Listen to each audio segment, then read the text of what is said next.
인민보안성 경찰 조직은 기본적으로 참여를 하는 거고요. 그러니까 행자부네요, 우리로 치면. 그렇죠. 네, 행자부, 경찰, 그리고 이제 사안들에 따라서는 검찰이 참여하게 되고요. 또 청년동맹, 이게 공직자, 공공기관은 아니지만 청년동맹에서 청년들을 이제 일부 단속 요원으로 참여시키는 일종의 뭐 행동대, 돌격대 약간 그렇죠. 이런 느낌이네요. 맞습니다. 그런 의미로 시키고 또 어떤 경우에는 국가보위부가 그 사안에 따라서는 참여하는 경우도 있고요.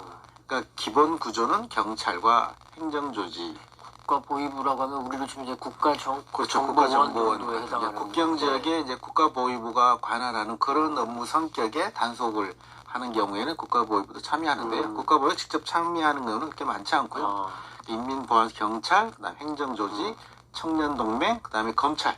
검찰도 주로 많이 참여하게 됩니다. 딱 말씀을 들어보니까 아까 이제 말씀해 주신 것처럼 그냥 그 평범한 주민들이 일상에서 딱 부딪힐 수 있는 그렇죠. 그런 기구들이구나 이런 생각이 바로 드네요. 그러니까 시군 구역만이 아니고요. 이게 만들어지면 우리로 말하면 이제 읍면동, 북한에서는 읍하고 동밖에 없는 거지만 읍면동 단위까지 이런 것들이 다 차려지는 것이거든요. 그러면 그 지역에 이제 백공구 성무 같으면 불법 녹화물 단속을 하는 거니까 남쪽에서 온 영상물, 뭐 CD나 이런 영화 같은 거 보다가 집중적으로 이제 그 사람들이 모여가지고 가택 수색을 하고 불신 검문지 우리 말하면 도로에서 이제 지나가는 사람 붙들어가지고 불신 검문도 하고 사실 이제 우리로 치면 그런 게 과거 독재 정권 때나 이제 그 거리에서 이제 불심 근데 이게 사실 다 불법적인 거였거든요. 불법이죠. 가방 열어보자 그렇죠. 이런 거죠. 말이 안 되는 건데 근데 이제 북한에서는 뭐 심지어는 가방 수준이 아니라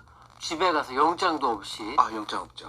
한다는 말씀이잖아요. 이건 참 가택 수색을 엄청나게 하죠. 그러니까 그 지역의 인민 반장을 앞세워서 전기가 들어올 때 이제 아무래도 그 영상물 같은 걸 보지 않겠어요? 그럼 일단 순간적으로 전기를 차단시키죠.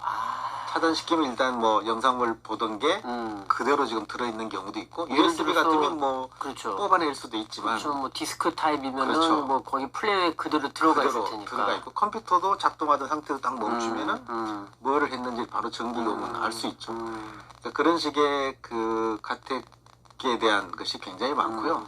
USB 같은 걸 많이 사용하니까 뭐 일시에 그냥 그 집에 들이닥쳐서 이제 그 집에 모든 걸 그냥 헤집어 보는 거죠. 그러니까 영장도 없고요. 예고도 없고요.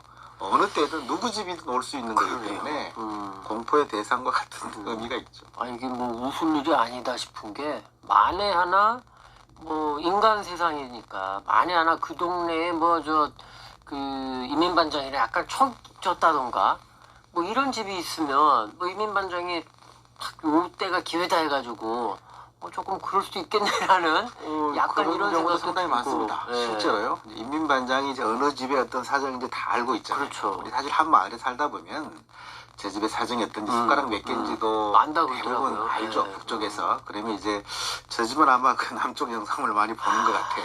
저 집은 남쪽으로 탈북한 사람이 있어. 뭐 이런 것들 정보가 다 있지 않습니까? 아무래도 이제 그런 집에 주로 들이닥치게 되고요.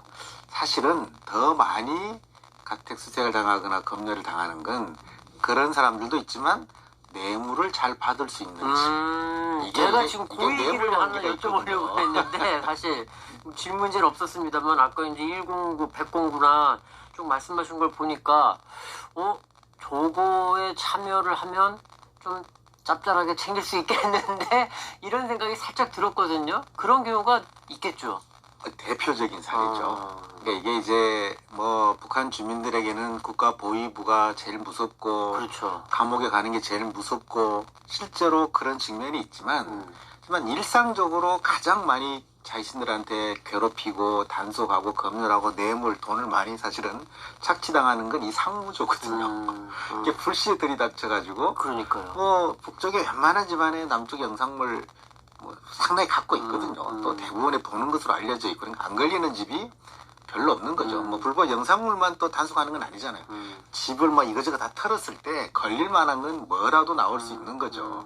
그러면 딱 걸리면 그 자리에서 뇌물로 해결하지 않으면 이제 공식적으로 이제 우리 막 입건을 하게 되면 이게 조사도 다음날 가서 받아야 되고 그러면 당 조직에도 보고가 되고 당원 같으면요 자기 학생이면 학교에, 직장이면 자기 원, 네. 직장에 통보가 되면 굉장히 큰 일이에요. 이거는 굉장히 큰 문제가 되는 거잖아요. 그러면 이게 큰 사단이 나니까 어떻게든 무마를 해야 어떻게든 되니까. 거기에서 여러 가지 무마를 해야 되니까 그것은 이제 뇌물이 굉장히 작동을 하고 근데 그런 거죠. 소장님 이런 얘기도 들었어요. 그 뭐 한국 나만의 드라마 뭐 이런 거 물론 문제가 되긴 하지만 뭐 이제 그렇게 좀 돈 주고 뇌물 주면서 수습도 가능한데 그런데 우리가 이제 흔히 말하는 야동 같은 경우에는 네. 그거는 안 된다 이런 말도 하던데 어떻습니까?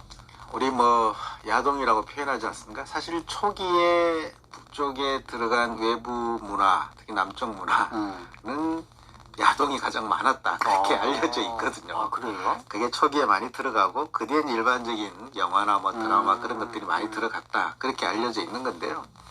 말씀하신 대로 야동을 보다 걸린 거하고 일반 영화나 뭐 드라마 이런 걸 보다 걸린 거하고 처벌 수준이 다르다고 알려져 있습니다. 야동을 훨씬 더 처벌을 강하게 하는 거죠. 강하다 그러더라고요. 야동이 훨씬 더 강한 처벌을 한다고 돼 있는데 근데 그게 사실은 너무 많이 일상화 되어 있기 때문에 그런 게 있거든요. 처벌을 할 때도 시범적으로 처음에 우리 북쪽말로 그렇게 얘기하죠. 시범 게임에 걸렸을 때 우리로 치면 시범 케이스네요. 그 시범 케이스죠. 예. 처음에 이제 단속을 하라고 지시가 떨어지면 한 2달, 석 달 정도는 계도기관, 일종의 계도기관 같은 걸 거치고 나서 이제 집중 단속을 하거든요. 북한도 계도기관은 계도기관 중요해요. 같은 게 있는 경우도 있고 없는 경우도 있는데 계도기관 같은 게 보통은 있습니다. 막 이렇게 이런 거 있으니까 그렇죠. 주의해라. 교양학습을 이런 거 하지 마라, 이런 거 금지할 거다라는 그렇게 하고 나서 이제 집중 단속을 하게 되면 똑같네요 우리랑. 계도하고 처음에 일빠따 속칭 그렇죠. 일빠따로 걸리면 시범 게임으로 걸리면 네. 뭐 봐주는 거 없이 애누리 없이 세게 처벌을 그러네요. 당하게 되는데요. 또 어떤 경우는 계도기간 없이 바로 그냥 단속에 그럴 들어가는 수도 경우 있겠죠. 있거든요. 그래서 시범 게임에 걸리면 이거는 뭐 용서받을 방법이 없기 때문에 그럴 때 이제 야동 같은 게 걸리면 대단히 높은 처벌을 받게 시간이 되죠. 많이 가긴 했는데 요거 하나만 마지막으로 우리 이제 아까 비사 그룹바 말씀해 주셨는데 뭐 비사회주의 반사회주의란 말이 지금 이제 북한에서 그렇죠. 계속 나오거든요. 차이가 어떻게 있을까요? 네, 비사회주의, 반사회주의를 둘 다 북쪽에 사용하는 건데요. 네. 이 상무조는 주로 비사회주의를 단속하는 건데 반사회주의는요, 사회주의에 반하는 행동입니다. 사회주의를 완전히 반대하는 행동. 네. 그리고 이거는 국가보안법 처벌 대상이에요. 그러니까 사회주의 체제를 거부하는 거죠. 그래서 이거는 뭐 국가보안법에 적용되는 거니까 반체제 사범입니다. 반혁명, 반체제. 이거는 국가보안법에서 가장 엄하게 처벌하는 행위가 이제 반사회주의인 거고요.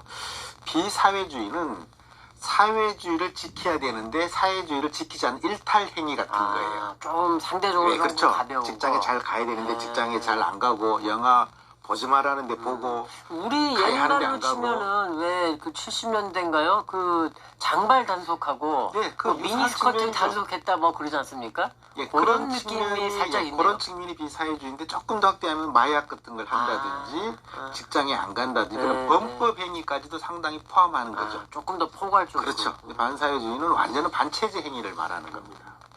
알겠습니다. 자, 오늘은요, 통일사랑방, 북한인권정보센터 윤여상 소장과 함께 북한의 이 조직, 비사그룹바에 대해서 또 자세하게 들어봤습니다. 자, 소장님 고맙습니다. 네, 고맙습니다.